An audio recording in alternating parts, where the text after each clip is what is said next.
Hi, I'm Wayne the Boat Guy, and today we're going to take a look at this transom on my boat. Why is it called a transom anyway? Where did the word transom come from? It's like a made-up word.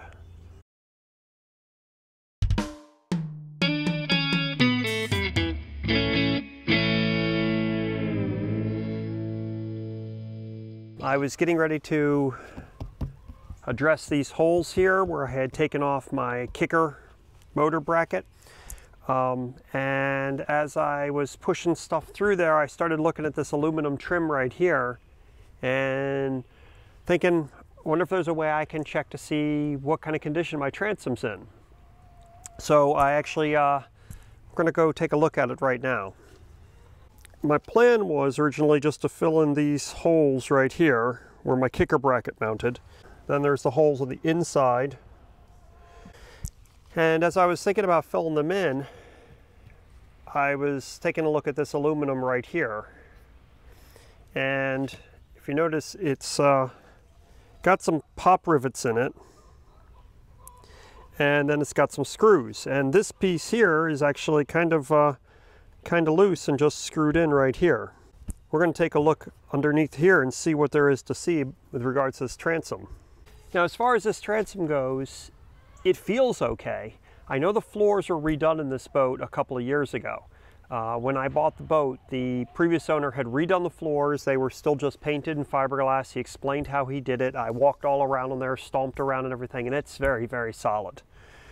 But I don't remember what he said about the transom. I remember him saying it was good, I think, and I didn't know anything about boats, so I figured if the motor wasn't falling off the back, it was fine. And so it seems pretty solid. But I don't know what that means. It could be making those sounds on a wobbly one. When I push on the motor, nothing moves. But I just would like some peace of mind to know whether or not it's any good. Another thing I'm considering is while I'm working back here, even if I don't have to fix the transom, when I fix these holes, maybe I'll replace this. And I've tried taking it off 10 different ways. I'm going to have to cut it. While I'm fixing this hole, it might make sense to fix that as well.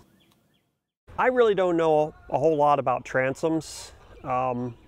Typically, in most of these boats, they're fiberglass and inside of them is plywood. And it seems like with these older boats that it was just plywood that's in there. When people replace transoms, all the videos I've seen of transom replacements, people end up cutting it out and they put in Cusa board, marine grade plywood, and then they epoxy it and they fiberglass it all and epoxy it, make it super solid. And I'm sorry, my chickens are being very loud today. And then I also know that, you know, you don't need to be messing around with a transom if you really don't need to be messing around with the transom. If it's good, you leave it. But I also know that holes in there and leak points can cause problems and obviously make your transom rot out. And you don't want your transom to rot out. One of the things that I've always been kind of confused by is the design of all of this, because they don't seem to be built very, I mean, they're fiberglassed in, but they don't seem to be built very well. And there's a lot of places where it seems like moisture could actually get in. There's a whole lot of corners and stuff on the inside, which I think is a bad design. But that's just me, my observation about boats, and I don't know a whole lot. So let's take a look under here, see what we got. So I was looking, and on this particular section right here, it looks like I can just take out this one screw, which is holding this piece of aluminum down. I don't know if this aluminum is original or if it was put on after the fact.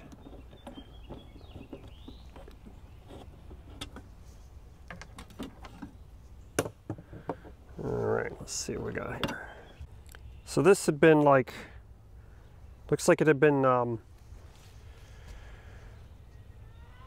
sealed on at some point in time, but that was a long time ago.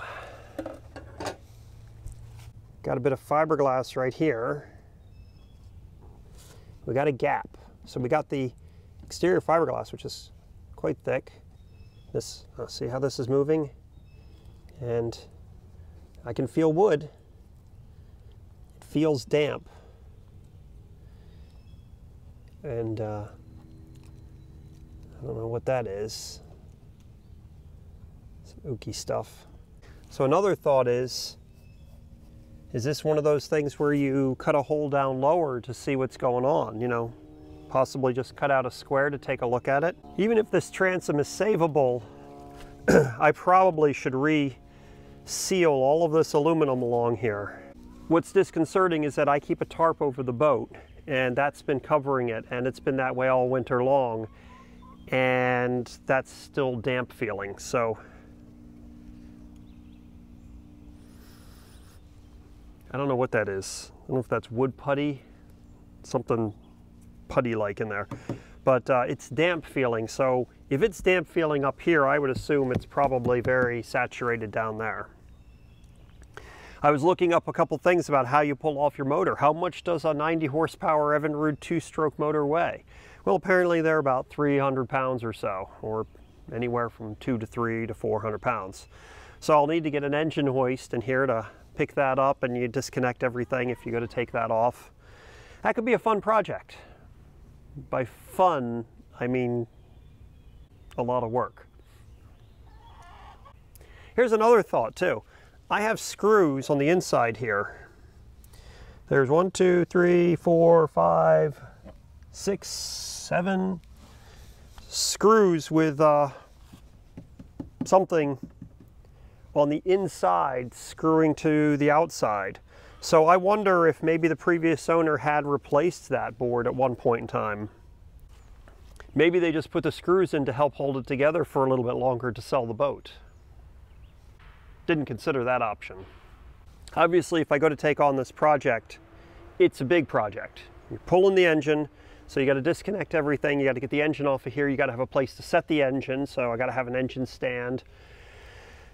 And got to cut out all of the old stuff, clean it all up, put in new stuff, do it properly, and then reseal it all back up again. You know, re-gel coating, painting, and everything else. And obviously replacing probably all this sort of stuff, putting new hardware on or whatever. So it could be a pretty long, tedious job, and could even be pricey, even with doing it yourself. So I don't want to tackle this unless I really, really find that I have to tackle it. If one of my friends tells me I can get through one more season like this, I may wait and tackle it in the fall. Obviously, you don't want to have transom failure with your boat. Transom failure means your engine literally can just drop right off. All this can give away. So that could sink your boat, obviously cost you your engine, and just really be a catastrophe. So it's a very important part of the boat. But this boat was built in 1976, so if that's original, that could be an important part of the boat that really needs to be addressed. So we'll wait and see what my friend has to say when he takes a look at this. I'll just button it back up for now. But this, wonder how you make a new one of these. Doesn't look hard. Just a piece of angled aluminum, and looks like they just kind of cut it to fit as they went. So, well, thanks for watching. Be sure to subscribe so you can see what happens with this in future videos. I'll be doing my fiberglass work, my gel coat repair, and we'll probably take a deeper look into this transom.